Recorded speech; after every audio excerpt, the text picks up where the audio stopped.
بسم اللہ الرحمن الرحیم۔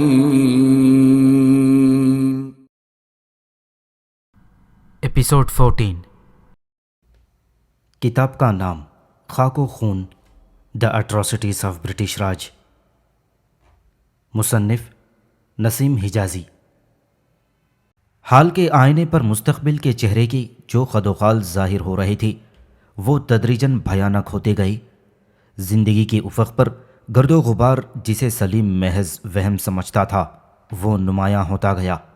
اس نے بچپن میں اس قسم کی کہانیاں سنی تھیں کہ ایک مسافر کسی شہر میں داخل ہو گیا۔ بازاروں اور گلیوں میں خوب چہل پہل تھی، کہیں بارات کی دھوم دھام تھی اور کہیں مداریوں اور بازیگروں کے تماشے تھے، اور وہ ان دلچسپیوں میں کھو گیا۔ اسے یہ بھی یاد نہ رہا کہ کہاں سے آیا ہے اور کہاں جا رہا ہے، لیکن اچانک افق پر گرد و غبار کے بادل اٹھے اور آن کی آن میں ایک تاریک آندھی چاروں طرف چھا گئی۔ لوگ سراسیمہ ہو کر ادھر ادھر بھاگنے لگے۔ مسافر بدحواس ہو کر ان سے پوچھ رہا تھا، تم کیوں بھاگ رہے ہو؟ لیکن کسی نے اسے جواب دینے کی ضرورت محسوس نہ کی۔ لوگ اس قدر خوف زدہ تھے کہ کسی میں بولنے کی ہمت نہ تھی۔ بچے، عورتیں، جوان اور بوڑھے سب چیختے چلاتے ادھر ادھر بھاگ رہے تھے۔ اس سراسیمگی کی حالت میں کئی بچے، بوڑھے اور اپاہج دوسروں کے پاؤں تلے کچلے گئے۔ مسافر خوف زدہ ہو کر ایک درخت پر چڑھ گیا۔ اچانک آندھی رک گئی اور ہلکی ہلکی بوندیں پڑنے لگیں، لیکن مسافر حیران تھا کہ طوفان گزر جانے کے باوجود لوگوں کی سراسیمگی میں کمی نہیں ہوئی۔ وہ پہلے سے زیادہ بدحواس ہو کر ایک دوسرے کے اوپر گر رہے تھے۔ اچانک ایک مہیب دیو نمودار ہوا۔ اس کا رنگ سیاہ اور آنکھیں انگاروں کی طرح سرخ تھیں۔ اس کے بڑے بڑے دانتوں سے رال ٹپک رہی تھی اور سر پر بالوں کی جگہ ہزاروں سانپ لہلہا رہے تھے، اور پھر زمین اس کے پاؤں تلے لرز رہی تھی۔ اس کے قہقہے بجلیوں کی کڑک سے زیادہ ہولناک تھے۔ وہ بچوں، عورتوں اور آدمیوں کو پکڑ پکڑ کر ہوا میں اچھالتا، اور جب وہ گرتے تو انہیں اپنے پاؤں سے کچل دیتا۔ نوجوان لڑکیاں چیخیں مار مار کر کنووں، نہروں اور تالابوں میں کود رہی تھیں۔ بعض لوگوں نے اپنے مکانوں کے دروازے بند کر رکھے تھے، لیکن اس کے مضبوط ہاتھوں کے سامنے یہ دروازے کوئی حقیقت نہ رکھتے تھے۔ وہ انہیں ہاتھ پاؤں کی ایک ہی ضرب سے توڑ ڈالتا اور پھر قہقہا لگا کر کہتا، اب تم کہاں جا سکتے ہو؟ آج میں آزاد ہوں۔ سالہ سال قید میں رہنے کے بعد آج پہلی مرتبہ مجھے آزادی ملی ہے۔ قید میں میرے ہاتھ پاؤں مضبوط زنجیروں میں جکڑے ہوئے تھے اور میں بے بسی کی حالت میں دانت پیستا رہا۔ میرے کان خوبصورت لڑکیوں کی چیخیں سننے کے لیے بے قرار تھے۔ میرے ہاتھ تمہیں ہوا میں اچھالنے اور میرے پاؤں تمہیں مسلنے کے لیے بے چین تھے۔ تم چیخ رہے ہو، لیکن قید خانے کی تنہائیوں میں میری چیخوں کا تصور کرو۔ میں تمہاری ہڈیوں کے تصور میں قید خانے کی آہنی سلاخوں کو مروڑا کرتا تھا، اور پھر میرے ہاتھوں میں چھالے پڑ جایا کرتے تھے۔ اس وقت میں یہ عہد کرتا تھا کہ آزادی ملتے ہی جی بھر کر اپنے ارمان نکالوں گا۔ میں آج آزادی کا ناچ ناچوں گا۔ میرے لیے اپنی لاشوں کی سیج بچھا دو۔ بھارت ماتا ہندو سامراج کی اس افریت کو جنم دے چکی تھی جس کے ذہن میں آزادی کا مفہوم 10 کروڑ مسلمانوں کو حقوق آزادی سے محروم کرنا تھا۔ وہ سانپ اپنے بل سے سر نکالنے کے لیے بےتاب تھا، جس کے زہر نے صدیوں پیشتر اس چھوت چھات کی رگوں سے زندگی کی حرارت چھین لی تھی۔ صدیوں پیشتر ہندو اپنے دیوتاؤں کی خوشنودی حاصل کرنے کے لیے اچھوتوں کا بلیدان دیا کرتا تھا، اور دیوتاؤں نے اسے اچھوتوں کی بستیاں جلانے اور ان کی جھونپڑوں کی راکھ پر اپنے عشرت قدے تعمیر کرنے کی آزادی دے رکھی تھی۔ صدیوں تک بھارت ماتا کے لاڈلے بیٹوں کے مظالم برداشت کرنے کے بعد اچھوت کی قوت مدافعت ختم ہو چکی تھی۔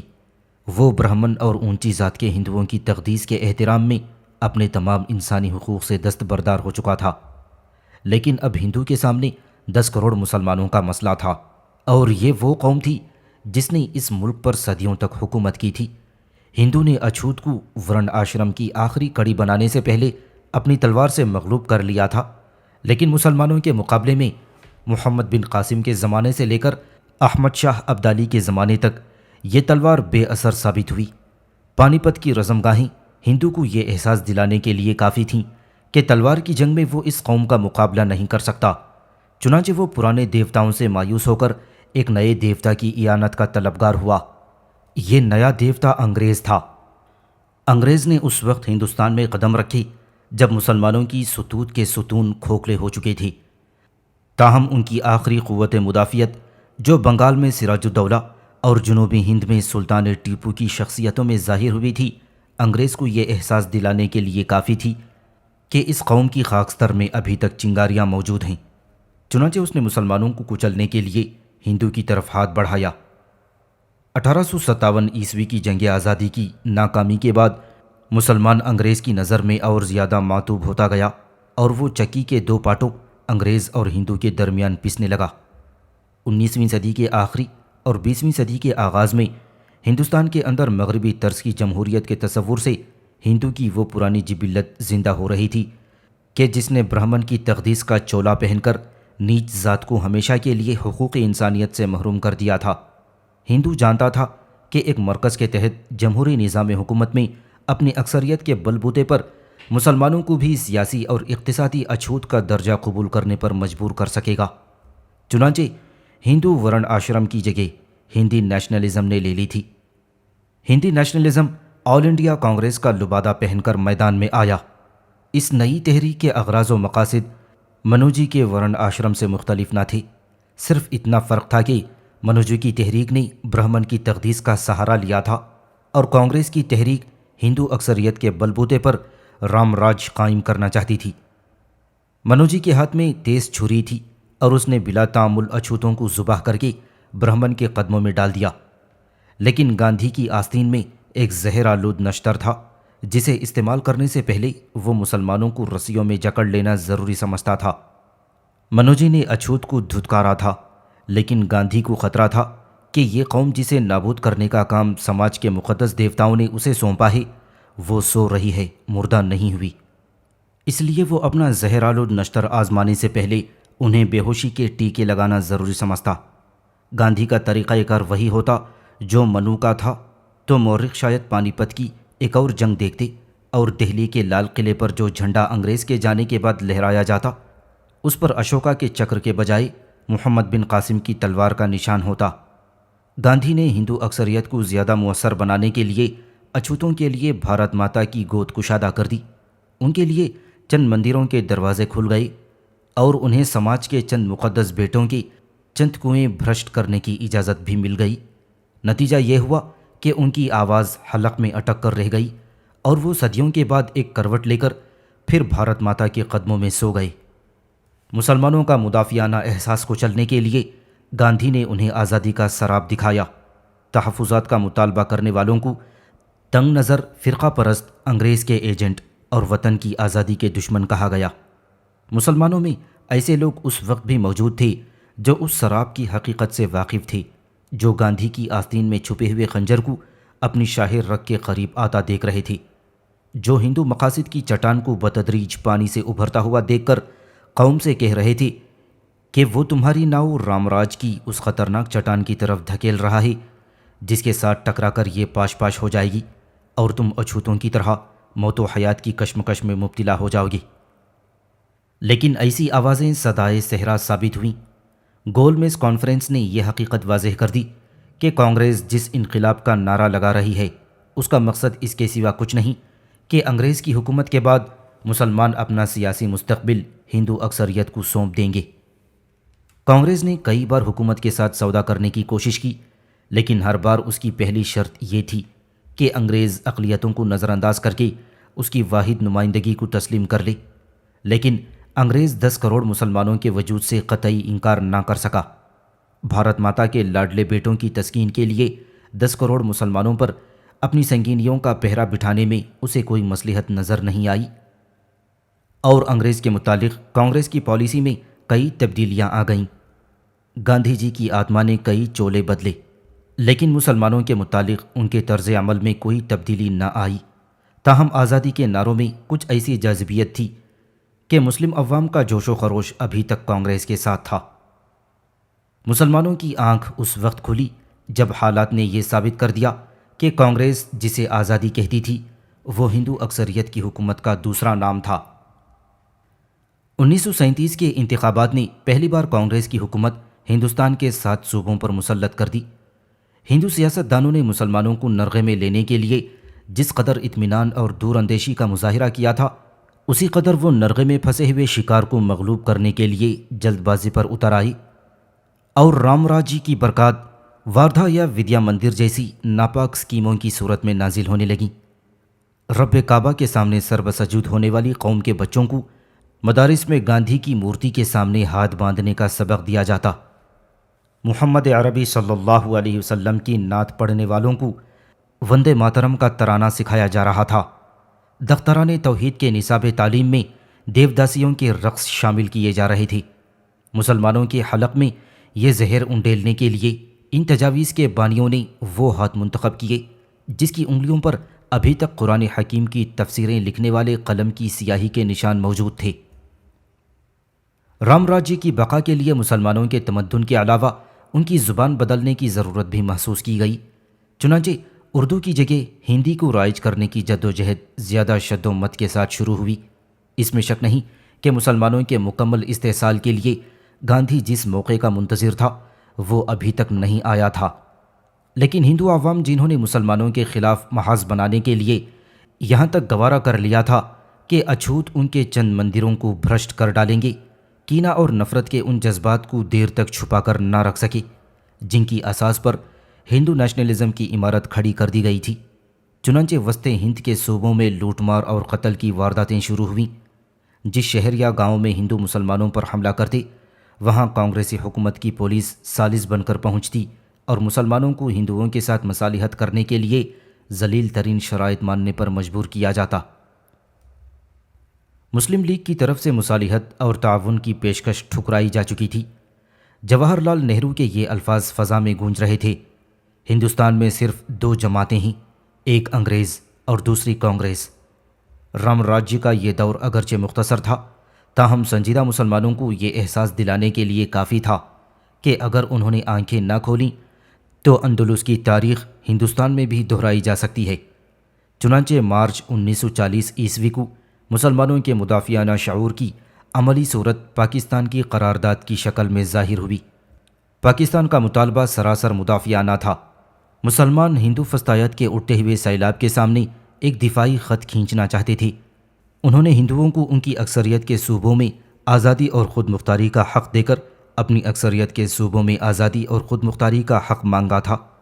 انہوں نے ہندوستان کے 3/4 حصے پر ہندو اکثریت کا حق تسلیم کر لیا اور اپنے لیے جو علاقہ مانگا وہ ان کی مجموعی آبادی کے تناسب سے بھی کم تھا۔ لیکن ہندو ایک مرکز کے تحت درہ خیبر سے لے کر خلیج بنگال تک اپنی اکثریت کے دائمی تسلط کے خواب دیکھ چکا تھا۔ واردھا کے صنم خانوں میں وہ اسکیمیں تیار ہو چکی تھیں جن کی بدولت چند سال میں مسلمانوں کو سیاسی، اقتصادی اور روحانی اعتبار سے یتیم بنایا جا سکتا تھا۔ مسلمانوں کو مطالبہ پاکستان پر متحد ہوتا دیکھ کر بھارت کے بیٹوں نے یہ محسوس کیا کہ شکار ہاتھ سے جا رہا ہے۔ مرغ حرم نے متحدہ قومیت کے اس دام فریب کو پہچان لیا جسے بظاہر بے ضرر بنانے کے لیے عدم تشدد کی بھٹی سے رنگ دیا گیا تھا۔ چنانچہ وہ تل ملا کر رہ گئے۔ جال بچھانے والے شکاری جو یہ آس لگائی بیٹھے تھے کہ منتشر پرندے بے تحاشا ان کی شکارگاہ کا رخ کر رہے ہیں، انہیں کسی اور طرف مائل پرواز دیکھ کر اپنی اپنی کمین گاہوں سے باہر نکل آئے۔ اضطراری حالت میں انہوں نے اپنے چہروں سے وہ نقاب اتار کر پھینک دیے جو مسلمانوں کو دھوکہ دے رہے تھے۔ مسلمان یہ دیکھ رہا تھا کہ آزاد خیال ہندو، تنگ نظر ہندو، دیوتاؤں کی پوجا کرنے والے ہندو، دیوتاؤں سے بیزاری ظاہر کرنے والے ہندو، اچھوت کو گلے لگانے والے ہندو اور اچھوت کو سب سے زیادہ قابل نفرت مخلوق سمجھنے والے ہندو، انگریز کی خوشامدی چاپلوسی سے اقتصادی مراعات حاصل کرنے والے ہندو اور فقط بکری کے دودھ اور پھلوں کے رس پر قناعت کر کے انگریز کو مرن بھرت کی دھمکیاں دینے والے ہندو سب ایک ہو گئے تھے۔ کفر اپنے ترکش کے ہر تیر کو جمع کر چکا تھا، لیکن مسلمان ابھی تک بکھرے ہوئے تیروں اور ٹوٹی ہوئی کمانوں کو گن رہے تھے۔ اگر مسلمان پاکستان کا مطالبہ 10 سال پہلے کرتے تو عدم تشدد کے دیوتا اور اس کے پجاری اس وقت بھی اپنے اصلی روپ میں ظاہر ہو جاتے اور مسلمانوں کو اپنی مدافعانہ تیاریوں کا موقع مل جاتا۔ لیکن انہیں اس وقت اپنے ٹوٹے ہوئے مکان کی چھت اور دیواروں کی مرمت کی فکر ہوئی جب افق پر چاروں طرف تاریک گھٹائیں اٹھ رہی تھیں۔ ہندو جس یقین محکم کے ساتھ اپنے جارحانہ ارادوں کی تکمیل کے لیے آگے بڑھ رہا تھا وہ مسلمانوں میں مفقود تھا۔ نیم خوابی کی حالت میں واردھائی مکر و فریب کے پھندے دیکھنے کے بعد مسلمان اونگتے اور لڑکھڑاتے ہوئے پاکستان کی منزل مقصود کا رخ کر رہے تھے۔ ترجمان حقیقت علامہ اقبال رحمۃ اللہ علیہ 10 سال قبل پاکستان کو مسلمانوں کی منزل مقصود قرار دے چکے تھے، لیکن اس وقت اسے ایک شاعر کا خواب سمجھا گیا تھا۔ چودھری رحمت علی غالباً تحریک پاکستان کے اولین محرکوں میں سے ایک ہیں، جو پاکستان کو اپنا مقصد حیات بنا چکے تھے، لیکن وہ فقط ایک محدود طبقے کو متاثر کر سکے۔ اس کی وجہ مسلمانوں کی تعلیمی پسماندگی اور سیاسی شعور کے فقدان کے علاوہ یہ بھی تھی کہ ہندو فسطائیت ابھی تک مکر و فریب کے کئی چولوں میں چھپی ہوئی تھی۔ ہندو نے جہاں گزشتہ 15-20 برس میں اپنی قوم کو متحد اور منظم کر لیا تھا، وہاں مسلمانوں کے اندر انتشار کے کئی بیج بو دیے تھے۔ وہ اس بات کے لیے تیار تھا کہ اگر متحدہ قومیت، عدم تشدد اور وطنیت کی لوریاں مسلمانوں کو موت کی نیند نہ سلا سکیں اور وہ اپنی شاہ رگ کے قریب اس کا زہر آلود خنجر دیکھ کر چونک پڑیں، تو پھر ان کے حلق میں خواب آور گولیاں ٹھونسنے کے لیے ان بزرگان دین کے ہاتھوں استعمال کیے جائیں گے کہ جن کا جبہ اور دستاریہ ظاہر کرتا ہو کہ جنت کی راہ دکھانے والے یہی ہیں۔ چنانچہ کانگریس ان ملت فروشوں کی ایک جماعت تیار کر چکی تھی جو ایک ہاتھ سے مسلمانوں کو قرآن دکھاتے تھے اور دوسرے ہاتھ سے ان کے گلے میں ہندو کی غلامی کا طوق پہنانا چاہتے تھے۔ تجربے کار شکاری جب یہ دیکھتے کہ پرندے ان کے جال کو پہچاننے لگے ہیں تو وہ سدھائے ہوئے ہم جنس پرندوں کو پنجروں میں بند کر کے جال کے آس پاس جھاڑیوں میں چھپا دیتے ہیں۔ ان سدھائے ہوئے پرندوں کی بولی سے آس پاس بھٹکنے والے پرندے دھوکہ کھا کر جال میں آ پھنستے ہیں۔ اس طریقہ کار سے عام طور پر تیتر اور بٹیر کا شکار کیا جاتا ہے۔ اپنے ہم جنسوں کو بلا خطر جال کی طرف آنے کی ترغیب دینے والے تیتروں یا بٹیروں کو شکاریوں کی اصطلاح میں اسے بلاوے کے تیتر یا بٹیر کہا جاتا ہے، اور پھر پنجابی میں اسے بلارا بھی کہا جاتا ہے۔ تلیروں کے شکار میں یہ طریقہ کار بدلنا پڑتا ہے۔ سیر تلیر شکاریوں کی ہزار ناز برداری کے باوجود بھی اپنے ساتھیوں کو جال کی طرف رخ کرنے کا بلاوا نہیں دیتا، اس لیے اسے دھوکہ دینے کے لیے ممولے کو استعمال کیا جاتا ہے۔ ممولا گھریلو چڑیا سے قدرے بڑا ہوتا ہے اور تلیر اسے اپنا پیدائشی دشمن خیال کرتا ہے۔ شکاری ممولے کو پکڑ کر پھندے کے قریب باندھ دیتے ہیں اور تلیروں کا غول اسے دیکھتے ہی پھندے یا جال سے بے پرواہ ہو کر اس پر حملہ کر دیتا ہے۔ وردھا کے کوہنۂ مشق شکاری نے جب یہ دیکھا کہ مسلمان ہندو سامراجی کے دامے فریب سے خطرہ محسوس کر کے پاکستان کی منزل کا رخ کر رہے ہیں، تو اس نے اس نام نہاد علماء دین کے اس گمراہ ٹولے کو آگے کر دیا جو خدا پرستی سے توبہ کر کے وطن کا پجاری بن چکا تھا، جو محمد عربی صلی اللہ علیہ وسلم کے دامن کا سہارا چھوڑ کر مہاتما سے اپنا رشتہ جوڑ چکا تھا۔ ان لوگوں کو وہی کام سونپا گیا جو شکاری بلاوے کے تیتروں اور بٹیروں سے لیتے ہیں۔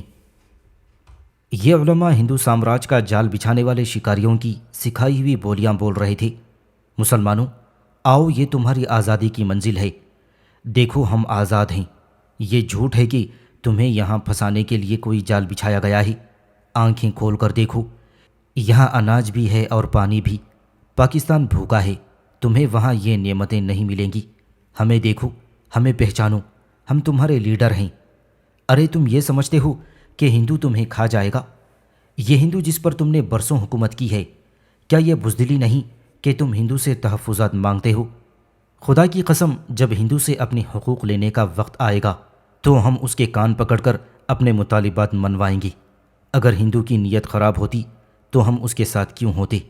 وہ لوگ تمہارے خیر خواہ نہیں جنہوں نے تمہیں مہاتما گاندھی جیسے بے ضرر انسان سے بدظن کیا ہے۔ مہاتما جی نے تمہارے لیے قیدیں کاٹیں، بکری کا دودھ پیا، چرخہ چلایا اور مرن برت رکھے۔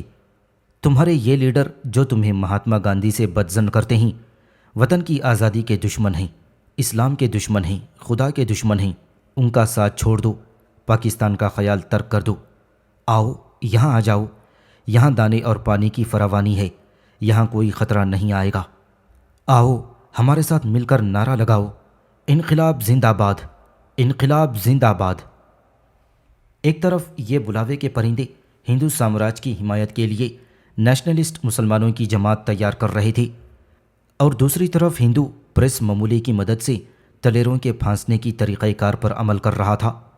ہندو مسلمانوں کے مطالبہ پاکستان سے قبل جب بھی یہ محسوس کرتے تھے کہ مسلمان تحفظات کے لیے مصر ہو رہے ہیں تو انگریز کے خلاف چند نعرے لگا دیتے، اور اس کا نتیجہ یہ ہوتا کہ جس طرح تلیر ممولے کو دیکھ کر شکاری اور اس کے پھندے سے بے پرواہ ہو جاتے ہیں، اسی طرح ہندو کے متعلق مسلمانوں کے شکوک اور شبہات انگریز دشمنی کے جذبات میں دب کر رہ جاتے۔ حریت پسند مسلمان ہندوؤں کا ساتھ دے کر جیلوں میں چلے جاتے، پھر گاندھی جی مرن ورت رکھ کر یا کسی اور بہانے سے جیل سے باہر آ جاتے اور حکومت کے ساتھ مصالحانہ باتوں کا دور شروع ہو جاتا۔ ہندو کچھ مراعات حاصل کر لیتے یا مراعات حاصل کرنے میں ناکام رہتے۔ بہرحال مسلمانوں کی مدافعانہ تحریک قصہ ماضی بن کر رہ جاتی۔ مسلمانوں کو پاکستان کے محاذ سے بہکانے کے لیے کانگریس نے ان کے سامنے آخری بار انگریز کا ممولہ رکھا۔ چنانچہ ہندو پریس اور پلیٹ فارم سے یہ نعرے بلند ہونے لگے کہ مسلم لیگ انگریز کی اعلی کار ہے، قائد اعظم اگر پاکستان کے مطالبے پر بزید رہا تو انگریز ہندوؤں اور مسلمانوں میں پھوٹ ڈال کر جنگ کے بعد بھی اس ملک میں اپنے پاؤں جمائے رکھے گا۔ پاکستان مسلمانوں کا مطالبہ نہیں بلکہ انگریز کی شرارت ہے، لہٰذا یہ وطن سے غداری کے مترادف ہے اور اسلام کی تعلیمات کے صریحاً خلاف۔ اس ملک میں ہندو اور مسلمان کا مسئلہ انگریز نے پیدا کیا ہے۔ انگریز ہمارا اصلی دشمن ہے، اور اس کے ساتھ ہی کانگریس مختلف طریقوں سے حکومت پر زور دے رہی تھی کہ وہ پاکستان کے خلاف فوراً اعلان کرے، ورنہ کانگریس اس کی جنگی سرگرمیوں میں رکن انداز ہونے سے دریغ نہیں کرے گی۔ انگریز ہر قیمت پر ہندو کی ناز برداری کے لیے تیار تھا، لیکن وہ مجبور تھا۔ اٹلی، جرمنی اور جاپان کے خلاف لاکھوں مسلمان سپاہی انگریز کے دوش بدوش لڑ رہے تھے، اور انگریز ہندو محاشوں کے تعاون کی امید پر پاکستان کی مخالفت سے ان لوگوں کے احساسات مجروح کرنے کے لیے تیار نہ ہوا۔ کانگریس کبھی چاپلوسی اور کبھی دھمکیوں سے کام لے رہی تھی۔ اسے اس بات پر اصرار نہ تھا کہ انگریز اس ملک کو فوراً خالی کر دیں، وہ صرف یہ وعدہ لینا چاہتی تھی کہ وہ اس ملک کی قسمت کا فیصلہ کرتے وقت اقلیتوں کو نظر انداز کریں گے۔ 1942 عیسوی میں یورپ میں ہٹلر کا طوطی بول رہا تھا۔ یورپ کی سلطنتوں کو تاخت و تاراج کرنے کے بعد جرمن افواج روس پر یورش کر رہی تھیں، اور ایسا معلوم ہوتا تھا کہ اس سیلے ہماگیر کو دنیا کی کوئی طاقت نہیں روک سکے گی۔ جرمنی کی آبدوزیں امریکہ کے ساحلوں کا طواف کر رہی تھیں، لندن پر بمباری ہو رہی تھی۔ کبھی کبھی گاندھی جی کی آتما کو ان باتوں سے دکھ پہنچتا اور وہ فریقین کو عدم تشدد کا سبق دیتے، لیکن جب جاپان میدان جنگ میں کود پڑا تو عدم تشدد کے دیوتا نے انگریز کی شکست کے متعلق پر امید ہو کر ہندو سامراج کے احیاء کی تمام توقعات جاپانیوں کے ساتھ وابستہ کر دیں۔ چنانچہ ہندوستان چھوڑ دو کی تحریک شروع ہوئی۔ کانگریس کے مہاتما نے کسی زمانے میں کہا تھا کہ کامل آزادی سے میرا مطلب یہ ہے کہ بیرونی حکومت انگریز کی ہو اور اندرونی تسلط ہمارا ہو۔ اب کامل آزادی کے لیے انگریز کے بجائے جاپان کے بیرونی تسلط کے لیے راہ صاف کی جا رہی تھی۔ ہندو کو یقین تھا کہ وہ اس نازک موقع پر اپنے آپ کو انگریز کا دشمن ظاہر کر کے اس ملک کے نئے فاتحین یعنی جاپانیوں کی نگاہ میں انعامات کا مستحق سمجھا جائے۔ کم از کم جاپانی مسلم اقلیت کے حقوق کے متعلق اس کے نقطۂ نظر کی حمایت ضرور کریں گے۔ لیکن یہ شاید مسلمانوں کی خوش قسمتی تھی کہ جاپانیوں کا سیلاب برما سے آگے نہ بڑھ سکا، اور عدم تشدد کے دیوتا کے پجاری چند پل توڑنے، ٹیلی فون کے تار کاٹنے، پوسٹ آفس جلانے، چند بابوؤں کو دھول دھپا کرنے، چند چپراسیوں کی وردیاں پھاڑنے اور بعض سرکاری عمارتوں سے انگریز کا جھنڈا اتار کر اس کی جگہ کانگریس کا جھنڈا لہرانے کے بعد خاموش ہو گئی۔ مشرق کا وہ نیا دیوتا جو کانگریسی دیش بھکتوں کے خیال کے مطابق بھارت ماتا کی عظمت رفتہ کو از سر نو زندہ کرنے کے لیے آ رہا تھا، منی پور سے آگے نہ بڑھ سکا۔ سلیم ایک ادیب کی حیثیت میں اپنے ہاسٹل کے لڑکوں کا ہیرو بن چکا تھا۔ اس کی شاعری میں برسات کی ندیوں کی روانی، پرندوں کی موسیقی اور بہاروں کے پھولوں کی رانائی تھی۔ اس کے افسانے اور مضامین دیہاتی زندگیوں کی مسکراہٹوں اور قہقہوں کے آئینہ دار تھی۔ لیکن اختر جس نے شروع میں اس کی حوصلہ افزائی کی تھی، اب اس کے ادبی رجحانات بدلنے کی کوشش کیا کرتا۔ سلیم، وہ کہتا تھا، تم بہت اچھا کہتے ہو، تم خود لکھتے ہو، لیکن یہ بے مقصد ادب اس قوم کے لیے مفید نہیں جس کے گرد چاروں طرف سے آلام و مصائب کی آندھیاں گھیرا ڈال رہی ہیں۔ اس میں شک نہیں کہ تمہارے گاؤں کی قمریوں کے ترانے دلکش ہیں، تمہارے باغ کے پھولوں کی مہک خوشگوار ہے، تمہارے افسانوں کے دیہاتی کردار بے حد دلچسپ ہیں، لیکن تم اس طوفان کو نظر انداز کر رہے ہو جو کسی دن ان دل فریب مسکراہٹوں کو آنسوؤں میں تبدیل کر دے گا۔ اس آگ سے آنکھیں بند کر رہے ہو جو تمہارے خرمن کو راکھ کا انبار بنانے والی ہے۔ بے شک تمہارے گاؤں کی محفلیں دلچسپ ہیں، لیکن اس قوم کے متعلق سوچو جو ہزاروں برس پہلے اس ملک میں آزادی اور بے فکری کی زندگی بسر کرتی تھیں۔ اس قوم کے شاعر تمہاری طرح برسات کی ندیوں کے نغمے سنتے ہوں گے، موسم بہار کے پھولوں سے باتیں کرتے ہوں گے، اور پھر تمہارے گاؤں کے لوگوں کی طرح وہ اپنی اپنی بستیوں میں محفلیں منعقد کرتے ہوں گے۔ الاؤ کے گرد بیٹھ کر وہ اسی قسم کی باتیں کرتے ہوں گے جو تمہارے گاؤں میں ہوتی ہیں، لیکن بھیڑیا خصلت انسانوں کا ایک گروہ آیا، اس نے یہ بستیاں ان سے چھین لیں اور یہ محفلیں درہم برہم کر ڈالیں۔ جانتے ہو یہ لوگ کون ہیں؟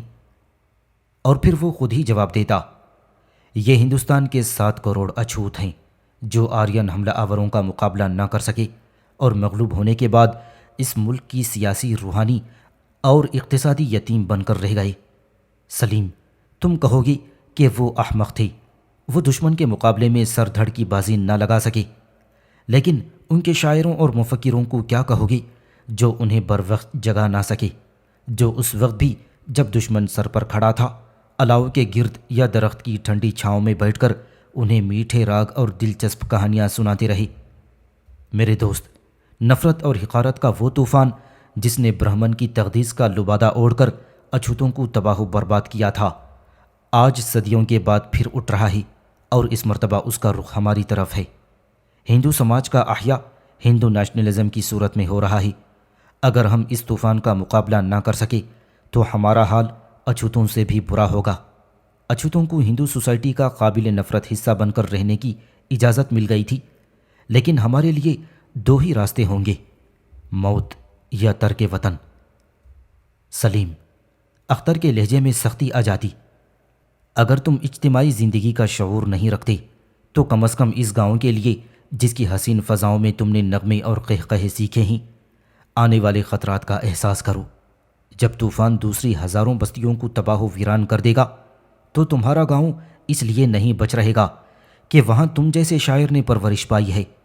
بربریت کے ہاتھ جب ہزاروں محفلیں ویران کریں گے تو تم انہیں یہ کہہ کر نہیں روک سکو گے کہ اس محفل کی طرف مت بڑھو، یہاں میں نے مسکرانا اور ہنسنا سیکھا ہے۔